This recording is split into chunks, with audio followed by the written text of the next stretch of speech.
show. So welcome, Energizers, to the Jonesin 4 show. In another episode to help you live your life to the max, right? Get the most out of life, savor all the good moments. And today's show, you are in luck because we have an amazing guest joining us today to help you know that it's okay to shift to the things you want to do, the personal wants, the things that energize you, that fill your cup, to know that that is okay. The fact that, you know, what society or what you think society is telling you to go after, or what your family's pressuring you to do, or whatever, that might not be the best choice for you. And it's okay to say no and to shift to your personal wants. So we're going to learn how to do that, what that all entails, and all of that good stuff today in the show. So if you're interested, keep listening because this is going to be amazing.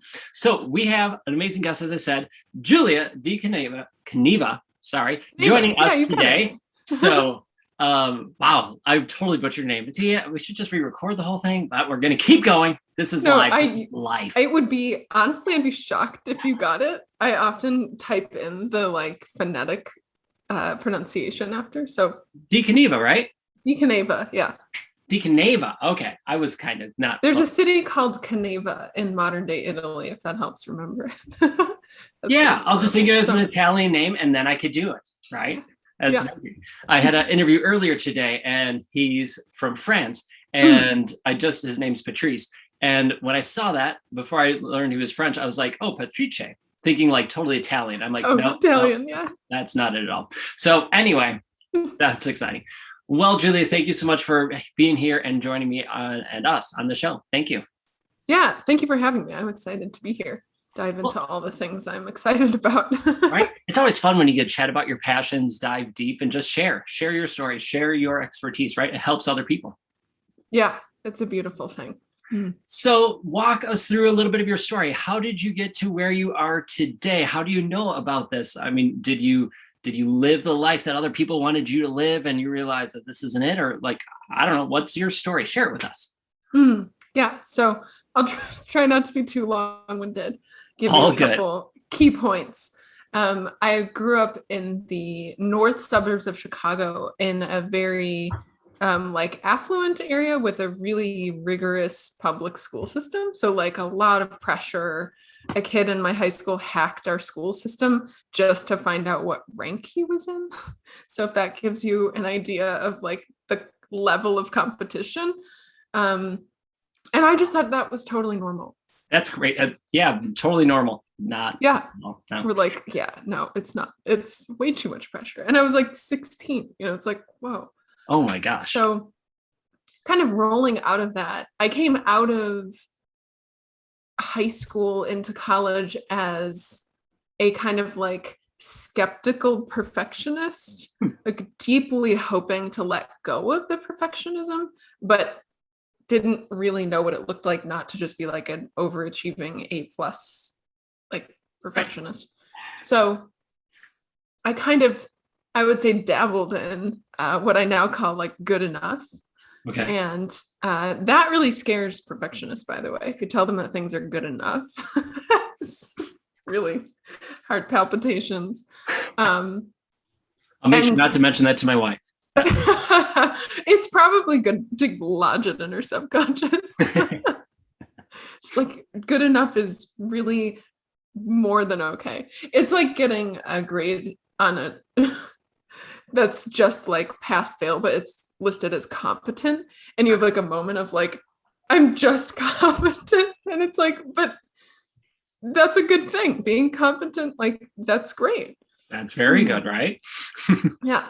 So for me, a lot of my kind of societal pressure, I would say familial pressure being a really huge one for people, but not as much in my own personal journey. I've seen that just so much with my friends and my clients and just everybody. Right. And so I was really lucky to have a family that was oh, you got a C in geometry. What can we do to support you? Nice. Instead of what were you thinking? What are you doing? Blah, blah, blah. Right. So, coming out of college, rolled straight into doing freelance graphic design. That's what I have a degree in. And then also worked as a professional home organizer, where I got introduced to this idea of intentional living and really choosing the things that are in your life. And that really planted the seed of like, yeah, but like, what do I actually like? I'm not even entirely sure. And I also had this other layer of being, I have an identical twin sister. And so for our whole life, we were kind of a unit. And then in college, we went to the same school for 2 years and then she transferred. And that was kind of the beginning of being like, but who am I when I'm not a unit? Like it was always like our birthday. I mean, it still is our birthday, but like, you know, everything was always in a multiple. So really, I think that had a big impact on my self-reflection, more than maybe your average singleton, as I'll call them. And when rolling through freelance, overachieving, working a million hours and not really taking more than maybe like a 3-day weekend break. Wow. And even if I'd be working, even if I had a week with my family, it's like I'd be working in the meantime. I don't know why. I thought that was important at the time. It felt very urgent. And in October of 2018, so I'm 29 at that point, and I got diagnosed with thyroid cancer because I found a lump in my neck. Wow. So I got to stop working, which was really beautiful and like the best thing that's happened to me basically in my life. So coming out of, I had surgery and then I swallowed a radioactive pill. I don't think a lot of people would say that. I did not know was a thing. Yeah. Right? You and Captain America. I mean, go you, right? My husband was like, I'm still kind of waiting for the day that you can start flying. And I was like, I know. Origin story. Right? Yeah. So far, nothing like superpowery happening. Although I've had a beautiful journey now of like, I think self-acceptance is the right word. I would have said to you that I deeply accept myself as a high schooler, but the fact that I was looking for validation everywhere around me and from myself, but I was kind of like, I think I'm cool, but I need other people to think I'm cool. And now I'm just like, I just think I'm kind of awesome and it doesn't really matter what other people think. So yeah, I think really like this kind of like perfectionism intensity kind of came to a head when I got cancer. And then I've just been like, so what if I just do life totally differently now? Mm-hmm. And that's where we're at now. And I realized how we got to this point because I'm just kind of mildly obsessed with helping people and myself understand that like none of us learned how to pay attention to what we actually really wanted. And it doesn't need to be a selfish thing. I think that's also the story that we're kind of fed. Yeah. So yeah, I mean, that's like really, well, I won't launch into a whole big spiel because that's why I'm here. Well, that's good. Yeah.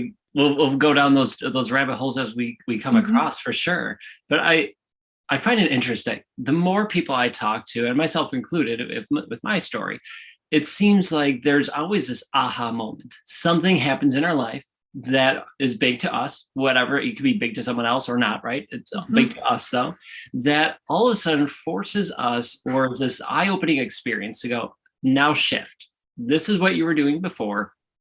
You know, you didn't listen to the signals, the things before in life, the little hints, and now it slapped you across the face. And now you switch it up and do it this way. And in your case, it was thyroid cancer, which is, holy crap, crazy, scary. I can't imagine the feelings and emotions you went through. But that allowed you to stop working, to stop this not 9-to-5 job, this 9 to, 10, 11, 9, 10, 15-hour shift job, this I totally get that though. This job to go like, okay, hold on, let's redesign my life now that I get to. And how interesting that you have a twin and that you were always a unit. So you might have had your self-identity back then, but it was identity as a twin, right? As you said, a multiple. And now when she left to go to another college, I'm guessing it's probably one of the best things in the end that happened, because now you're going, first you're like, oh crap, who am I got to figure this out. And now you go, oh, but now I discovered a little bit more who I am.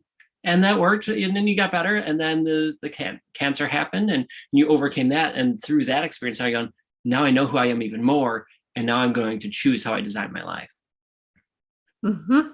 So walk us through, first of all, let's go back to college. When you were multiple, you and your twin did everything together. You thought, people always put you in this unit together, and now you're not.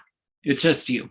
And you have to figure out, oh, do I really like doing this? Do I like this thing? Do I not like this thing? That's freaky, because I mean, I know for me, when I was a choir director for 9 years. I did that, and then I started becoming a full-time entrepreneur. I went, well, wait, do I like doing these things? Do I like doing it this way or that way? I had to ask myself these questions and figure out, what do I value? What actually motivates me? What, dig that down. I can't imagine on your level. How did you figure that stuff out? I mean, it just takes time, because you start to I think a big part of it too is having this, taking a step back, because most people coming out of school, you're sort of on autopilot. Right. And even if you hate school, it's still that's the cadence that's been kind of burned into your. And if you were homeschooled, maybe that's different, and we should have a conversation. I was homeschooled. So there you go. Beautiful. Yeah. And I always wondered but it's still based on a similar structure, and there's a curriculum that you have to follow in order to. Well, you're in school, right? You're in school for 12 years. That's the expectation. You're in school from at least 12 years, if not 13 years. You're in school for that. And then, oh, well, do you go to college? Do you go to trade school? That's the idea. You go from high school, throughout the schools, to college or trade or get a job, right? And then that's what you do. And there you go. You work that job till you retire, and then you enjoy retirement. That's the mindset that I was raised with. Yeah, that was the map that I had as well. Which now I realize is not, let's just blow it up, but that's a whole other thing. Yeah, I think coming out of mutually splitting up, I was so excited for my sister to go to a school that she was excited about. She was excited about the first school, but when she decided to leave, she got to pursue a major that they had that our other school didn't. And, it was exciting to see her finding what she's really interested in, and not just sort of settling for what was available. And I think that was a really big initial part of the journey, was that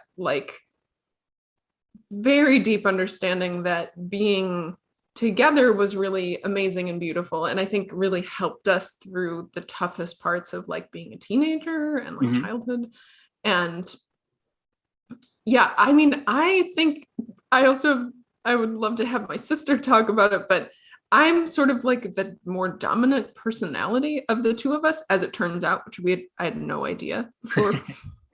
We weren't together all the time, and then I felt bad, because it basically just turned out that everything that I said kind of went, and she just sort of went with it. And so also understanding, I think, how that relates to, I met my now husband at that point. We were dating already. Did not expect to marry the first guy I dated, but well, life happens. I never say never. But it was such a beautiful perspective to have, oh, okay, think of what I need, and also how that affects the people around me in a really, really intentional way. Because it's something that I think people naturally do around people they love or they're connected to, but really, really internalizing that as a process and understanding this kind of concept of being an individual only means something because there are other people. It's you don't happen in a vacuum. And so that relates both on a societal level and kind of scale, and then also just on a micro level, with yourself. And then I was just realizing that getting A's in school and doing all my extra credit and homework and always doing homework and not socializing. Like, what did that even really mean? Like, what did that mean if I was going to be a good student? Because that's what society expected of me, to be a good student and be a productive human. And it's like, oh, that was the very beginning of me being like, So when your sister, and I'm just trying to try to have the timeline right here. So when your sister went off to pursue her degree, right, that you'd love to see at that other college and chase, she was chasing that passion. It made you stop for a while and think, and I'm sure she did as well, stop and realize, okay, what's important to me? Who am I? Is getting these A's and doing all this extra credit, is that really who I am? Is that what I want to be and have in my life? Or am I just doing it because that's what's expected of me because I've been doing this, or that's what society expects? Or am I right with that? Yeah, totally. But it would be many years before I actually sort of actively felt like I had any kind of tools or idea of, if not doing that, what is it exactly that I'm supposed to be doing? Like, no, and that makes sense. Mm-hmm. Let's dive into that a little bit. So let's say we're in that situation where we're reflecting on our life. We're reflecting on us, the things we believe in, the things we do, our beliefs, right? And we're going to reflect on those and go, okay, do these match with me or do they not? Let's say we realize, I'm not sure. I think I want to change it. What are some tools and strategies we can use to help ourselves look at that and go, okay, this fits. Awesome. We're going to keep it. Or we need to change. How can we change it? So what are some tools we can use? So one of the biggest things that I learned from cancer and like stopping work and then eventually leaving graphic design and like just really taking a step back is taking the step back, like really slowing down and getting sort of out of the habit of everything, basically. But if you can't drop everything in your life, I get that. But I think there's this element of even taking 5 minutes a day to check in with yourself in a way that feels comfortable to you. Some people love journaling. Some people think it's super hokey. Some people like to talk to themselves. Some people think that's really weird. Like, it's just, again, then finding the thing that kind of sits well that allows you to say, like, okay, like, how am I in this moment? And even if you're not taking those 5 minutes to say, do this whole other process, you're just getting into the practice of checking in with yourself. So not so much necessarily taking 5 minutes or however long to reflect on, okay, what is my stance on grades? What is my stance on drinking? Or, pick or choose whatever your stance is. It's more taking those 5 minutes to go, how am I feeling right now? What's making me happy? What's frustrating me, or whatever emotion I'm feeling at the time or thought? Okay, what's going on with that? And then you could dive into that and work through it or just enjoy it or savor it or whatever, but you're just being present with yourself in that moment. Is that what I'm getting? Yeah, totally. And, that's technically mindfulness, like noticing what's arising. And it's funny because mindfulness is so trendy. It's such a trending term right now. And I mean, let's be honest, people have been trying to be mindful for thousands and thousands and thousands of years. Yes. It's just becoming more popular, which, in all honesty, I'm thankful that mindfulness is getting to be more popular, so people hopefully start practicing it and relax. For those of you listening to the podcast and not watching the video of this, behind Julia, that she has 3 signs. There might be more, but I see 3 signs. Deep breath, deep breath, deep breath, and all really cool colors and all that stuff. Graphic design, former graphic designer, so it makes sense. But deep breath and go, okay, mindfulness, take that deep breath and relax. Is that a reminder for yourself or for all of us to go, hey, take a moment, stop and breathe? Yeah, I have the blue version of the poster because there's blue, orange, and yellow. Okay. The colors look a little different in person, but fair enough. That's okay. The blue one I designed in college for my final portfolio. Long before I understood mindfulness or presence or anything. And then last year when I moved this is like I'm facing our guest bed and there's a bike next to me. Oh, nice. Give you some layout. When I flipped the bed in my desk, I was like, now I have a blank wall behind me. And I was like, fun. I made a poster and maybe I should put it in my like brand colors that are inspired by a sunset. I love it. And yeah, it's been the best like sort of impulse decision to put it up because it is a reminder for me and everyone. Like you can just take a minute, just breathe and do it. And yeah, it's been so far my favorite decor item that I've added to my house. I love it because it's not only a fun decor item, right? Something for the wall. It's a great reminder for you to just stop, breathe, relax.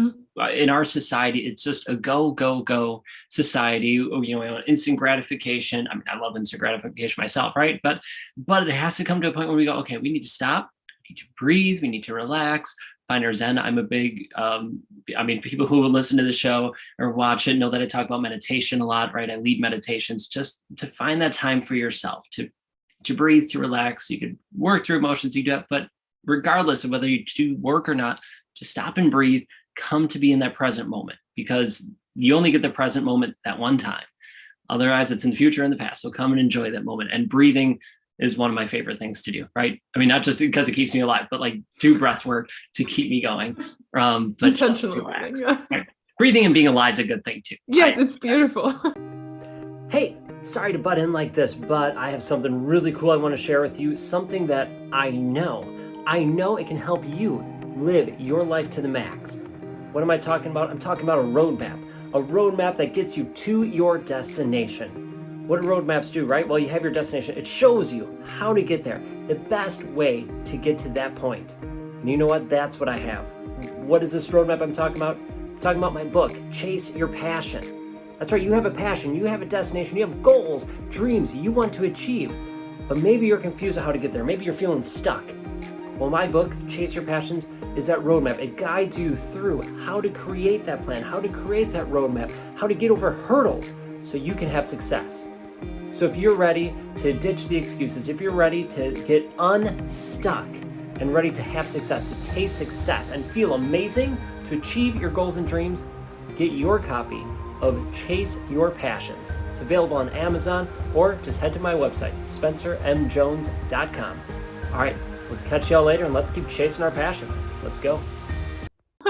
So let's, enough of me talking. I've been talking way too much. I want to hear from you with taking these moments. So one of the strategies we can do is not necessarily to reflect on our stance of certain things, but to stop and breathe and just be present. What are there other strategies we can do, or are there other things we could do within that mindfulness moment, being present moment? I'll throw it your way. What else can we do to help ourselves? Yeah. So once you've sort of gotten used to the idea that you're going to check in with yourself, see what's coming up, then it's good to have an intentional amount of time. It doesn't have to be a ton of time, but it just in some kind of space, either writing or typing or talking, or maybe you have a therapist and you can bring it up, or a best friend, like however you like to process information. Carving out that space to say, okay, what is it that like really matters? And one of my favorite techniques that most people kind of don't think of, but it's highly applicable, is when I was working as a professional home organizer, helping people in their houses, decluttering their closets, but you can use that same basic principle for your whole life.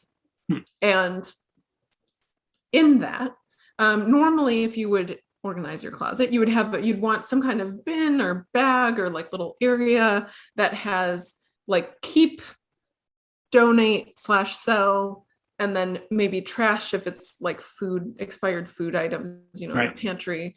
And those are the kind of core. You'll have recycling and move to another room, but also so I like to take those 3 categories of like keep, trash, and I'll usually call it rework instead of sort of recycle. And it basically what I recommend is writing down everything you've done that day, every little tiny thing. Because people tend to forget about when they move the laundry over from the washer to the dryer, like all those little things that take up a lot of time and, just don't get a lot of attention.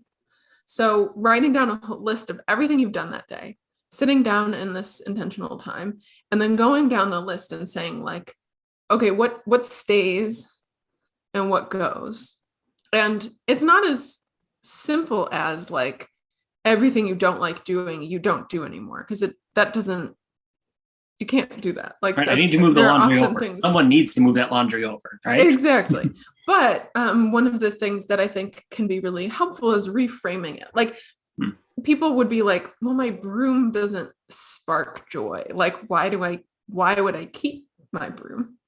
And it's because it facilitates the life that you want to be living. Like if you like to live in a clean, comfortable space, and to you that means that you've swept that day or week or whatever your cadence is, right, then the broom is important. It doesn't bring you joy, but it's helping you build the life that you want. So taking that same attitude to everything you've done, and the trash kind of bin can be really straightforward. Like you're going to stop eating the entire bag of chips and you're just going to eat part of the bag of chips. Like it's usually habitual, something related to habits, but it can also be like you checked in with your friend who every time you talk to them, it's really stressful and you don't really get a lot of joy out of the scenario. And it's really about boundaries. Gotcha. Which is usually the trash category is usually fueled by things that you think you're supposed to be doing. Gotcha. So the things that society or you feel that you need to be doing is usually the stuff that doesn't spark us joy, that doesn't bring us that happiness, and then in returns doesn't make us happy, makes us sad. So we should put it in the trash as long as it doesn't facilitate the bringing of joy, right? Exactly. So how, let's say we're talking with our friend. Let's go down with this. So we're talking with our friend, and it's not depressing, but it's negative. It doesn't spark joy. It's kind of annoying at points because I'm trying to be this sparkly, bubbly, happy, positive person. And they're weighing me down, man. And I'm struggling, but I'm a friend with them, and I've been friends with them for 10 years. And, we had this one connection a while back when we did something really cool together, and now it's just kind of fizzled. And what do I do? Society says I should check in with this person, and I feel like I should, I need to, but I'm struggling with it. What do we do? How do we handle this? Yeah, I mean, it's going to be different for everybody. It depends on the intricacies of your relationship and also the intricacies of your other relationships. It can be like, if it's your only friend, that feels like a different thing than if you have a huge group of friends and it's one person. But all of those kind of circumstances notwithstanding, it's really like, well, number one, let's normalize breaking up with friends, because it happens. Like, just life, you change. And just like people have their favorite shirt that they wear all the time, and that's like their go-to piece. And then in a couple years, they're going to look back in their closet and you're like, but that was my favorite shirt, but is it now? Like, right. It's kind of not. Like, things are different and it's a little worn out and I can't wear it where I used to because it's right. socially unacceptable. But yeah, so I think having this like grace with letting things go, like, what does it mean to you to lose that friendship? And are the issues in your relationship something that you could talk about with your friend? Can you bring up and say, hey, like, we used to do all these cool things together. Things are really different now. Like, how does this feel for you? Like, so open up and have that conversation. So you're being vulnerable, essentially, right? You're saying, hey, I'm love what we had before, but this is I'm struggling with it now. Where are you feeling with this? And then you can have a conversation about it and see where that leads. Yeah.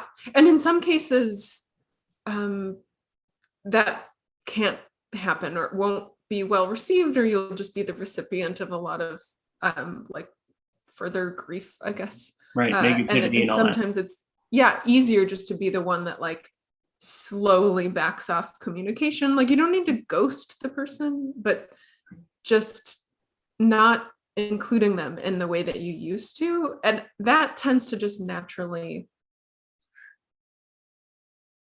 happen with it. Yeah. So let me ask you this question, because I get this one from my clients. Sure. So, I'm all about, surrounding yourself with people you want to be around, right? You're authentic, your friends, the people who get you, and like, you're the average of the 5 people you surround yourself with, right? The Jim Rohn quote. So if you're surrounding yourself with these people, and then there's this person who's not helping you, right? And, you want to cut them, you want to not ghost them, but spend less time with them. But the kicker is they're a family member. They're a person who you just can't totally cut. What advice do you have? I know the advice I give, but I would love to hear your advice of how you can limit that time with that person. I think this is so common. It happens so much. And even if you have a really like you do enjoy being with your family members, it still kind of comes back to having your own boundaries. Like it's important whether or not you like the person. Right. You don't have to like your family. But if you are unable to never see them again or not see them, right, totally, that changes things. And so that's when I tend to kind of take the mindfulness meditation route of like alleviating your own suffering. Like how can you put some scaffolding, also known as boundaries, in place with that person or the scenarios where you see them that can allow you to feel like as good as possible.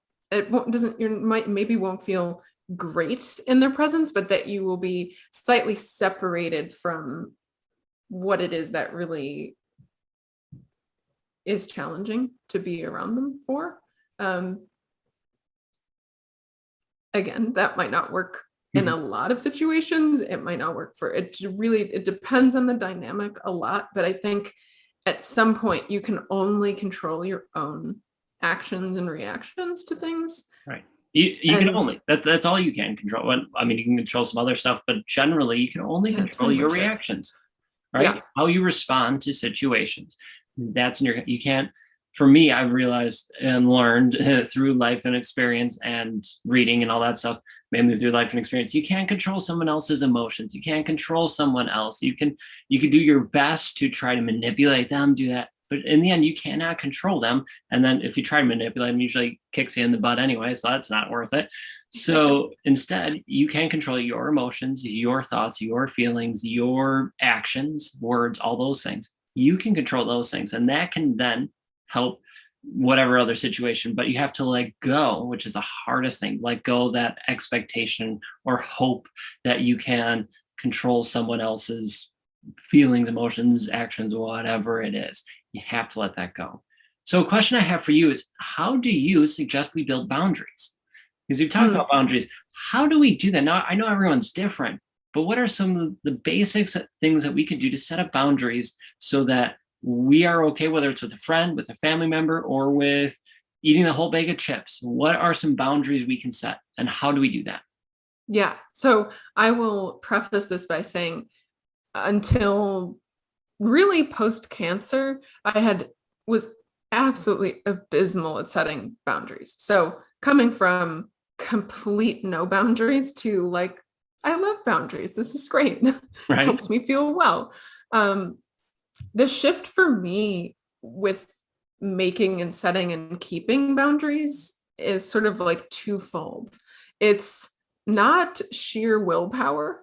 Like the boundary you set shouldn't feel like you're having to use all of your energy just to maintain it. And of course, in the beginning, it's going to feel awkward and weird, but the point of the boundary is to come back to a really big why. Like, why does it matter to me that I say no to the extra project when I'm already busy? Why does it matter to me? And when I was in my like overworking, I just would be like, well, why not say yes to the next project? And it's like, oh, because I'm not going to have time to eat dinner or go to bed on time, like all these things. Right. So coming to boundaries from a place of like, you can't, like your boundaries might bother other people. It might make other people uncomfortable if you don't have good boundaries with them, but you can't prioritize their well-being and their comfort over your own. That's like the classic sort of people pleasing, is like what the other person thinks is the route that we should take, which, spoiler alert, doesn't work very well for long-term like enjoyment. So finding a why, and then also thinking of it a little bit like you might think of dog training. Like, if you break a boundary, there's a consequence. And if you break a boundary, there's a consequence. And when you break a boundary and you overextend yourself on behalf of someone else, the consequence is that you've given up your own opinion on the matter, your own comfort in a situation, your own wellness, your own time. Like, you're hurting. A lot of people don't see that as a consequence because they're just willing to self-sacrifice. Until later when they're like, oh, why did I do that? And why was I not doing that? So like having that very clear kind of path forward with yourself. And all of this comes back to deeply understanding what matters to you and how you want to kind of move through the world and have relationships with people, and taking the time to figure out what that really looks like. So it seems like deciding what your priorities are in life, right? Would be another way to phrase it, to figure out what your priorities are and see, and when you decide those, when you're looking at those and you're thinking about what are your priorities, to go, okay, is this just what society, what family wants me to have as a priority, or is this truly important to me? I would think that society generally would say, oh, your family should be top or second on the list. But I know people where it's not first or second. It's actually like third or fourth on their list. And that's okay, because that's what they decided for them. And, you try not to pass judgments with anyone, right? Because that doesn't do any good. It just harms you. So wherever that is, you have to be able to set your priorities, be okay with where it is on your list, know that those can fluctuate levels and all that. But then why do you have those priorities, right? So now you're using your why to battle and, okay, I'm tempted to break this boundary, right? This thing's happening. Do I see this person? Do I give up this time, or do I eat this bag of chips, or whatever it is? But then you come back to your reason why to help you say, nope, this is a boundary. And then do you reward yourself? Because if you're giving yourself a consequence as you break it, like you're trying to die, like, oh, if this happens, this is a consequence. But do you reward yourself for staying in it at all? It depends on the boundary. I think for me, the reward is, as an overachiever, the reward is sticking to the ding, ding, ding, gold star, you kept your boundary. And that's like kind of enough of a dopamine hit to kind of get me through. I think that it invites in the bigger picture of like, what does a reward actually look like? Like, a reward to me now is that I'm healthy and calm and, just listening to myself, as opposed to like eating some kind of treat as a reward, which like, so everybody has their own. This has been part of my journey of just like redefining what would constitute a reward. Gotcha. What the point of all of the boundaries are. Yeah, so it definitely differs. And I think if you think about just making habits in general, having some kind of reward is the most important part, because otherwise your brain is not going to try to make that the most efficient path. So you're basically just trying to, like dog training, train your brain to be like, if this happens, then I do this, and then I feel better. And then you just want that path to keep happening. So yeah, I think there's definitely a way. I think my version of rewards would be like, take a walk, look at the sky, like something a little bit simpler than maybe a traditional societal, like go buy something, eat a thing that you doesn't support your health, like that kind of. I love that, because I think finding rewards for people is tricky, because I promote health and fitness and all that, and sure, getting an ice cream is great every now and then, right, or a treat, but that's not shouldn't be a sustainable reward for yourself for achieving whatever goal, especially if it's a food or fitness goal, right? So then, like, what are those other ways? And they need to be things that bring you joy, bring happiness, like going for a walk, right? Going whatever, right? Going to the park, or I don't know, pick something that's not necessarily food related, which many of us are just trained to do as we grow up. So question for you. Let's say Simon's listening to our show, right? That's our listener. Simon's listening to it, and he's like, okay, cool. I'm going to start to be more present. And as I'm going through the day, I'm just going to take moments to reflect and see how I feel. And then see if I'm feeling, if that, does this align, or these opportunities, my priorities, do they align with the priorities and my expectations I have, or the ones that a family setup or community or society has pressured me or felt that pressure to do. But as we go along here, how can we make sure that Simon has success as he's going through? Because sure, he can do this for a day, but then tomorrow and then the next day, it falls back into the daily grind. So what can Simon do to have success? Yeah, I mean, that's the ultimate, like, sustainable change that's like really coming from the core of change, and not from willpower, is a really helpful way to think about, like, you're not going to strong arm yourself into making changes that like really stick. It's okay. It works for like really short-term things, but not in a like how you want to live your life capacity. So I mean, the more that people get clear on why it is that they want to make changes, it's sort of not a self-fulfilling prophecy, because it's like it takes a lot of work and intention. But I have yet to find someone who's gotten clear on what genuinely matters to them and then truly falls off the bandwagon. I have had clients who said yes to that extra project and didn't uphold that one boundary and got really busy again, and then had another 2 weeks later was like, oh my gosh, what am I doing? Why did I do that? Why am I here? And it makes sense, because you're in the like habit of overextending yourself or not having your boundaries. And so having some grace with the process, that it's not going to just tomorrow to be present with yourself. Like, for some people, maybe it'll just stick and they'll just keep doing that every day and being really intentional. But for a lot of people, it's going to be try it tomorrow, fall off the bandwagon a little bit, try it in 2 months, stay on for a little longer, fall off again, stay on for a little bit longer. Because the more that you get clear on why you're doing it, the more the other things that get in the way feel sort of pointless and a little bit ridiculous and slightly like they offend your sensibilities a little bit.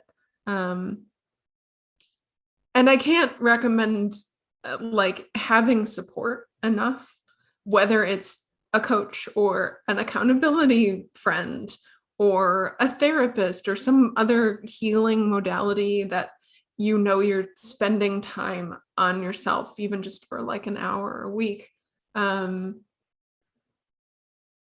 Even the commitment to spending that time on yourself really changes people and the way that they think about making sustainable change, and that they like really are valuable and worthy and deserve the time and effort that I think is sometimes what causes people to fall off the bandwagon, that they start to deprioritize themselves over some other kind of societal or familial expectation.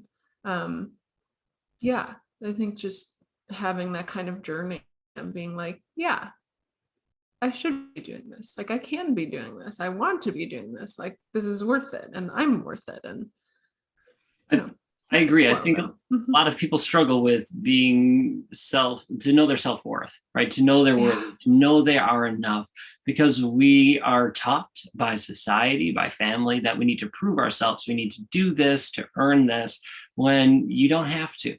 I mean, sure, maybe to make a living, right? To make money and things, but to know that you yourself as a human being, you are enough and you are worthy just as you are. You don't need to do anything.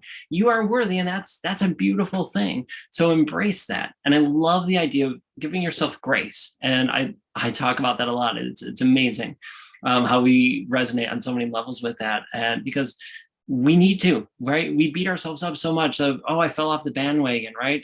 I mean, how many times, at least I could tell you my fitness journey when just losing weight, that man, I fell off that bandwagon a lot and I had to get back on, right? But same thing with meditations, and same thing with, trying to be present or to keep those boundaries, that you're going to try keeping it. And hopefully you do, right? Hopefully you do, but you might fall off, and it's okay if you fall off. Just come back to it and try it again, right? And hopefully it keeps getting longer and better, and until you can sustain it. But stack the deck in your favor by getting an accountability partner, a group, right? That's why, at least for our crew, we have a free positivity group on Facebook, and the Jonesin for Energizers. Like, those are free groups. Spencer's Energy Hub, those places to help you have that support, but also coaching, right? Some of my clients, they couldn't figure out how to prioritize and organize their day until they had me, and they knew most of the stuff, but I'm holding them to it and offering little strategies here or there, but then that keeps them to it. So now they're having sustained success. So I love the idea, stacking the deck in your favor, offer yourself grace when we fall, because it happens to everyone, and just to keep going. Remember your reason why, and let that keep driving you forward. Love it. Yeah. Do you have any final tips for our listeners on how they can really be confident in knowing they are worthy, and that it's okay to go after the things they believe in? I think it's hard to sum up, but if I can leave you with one soundbite, that if it can just play in your head, that I think you're awesome, just as you are.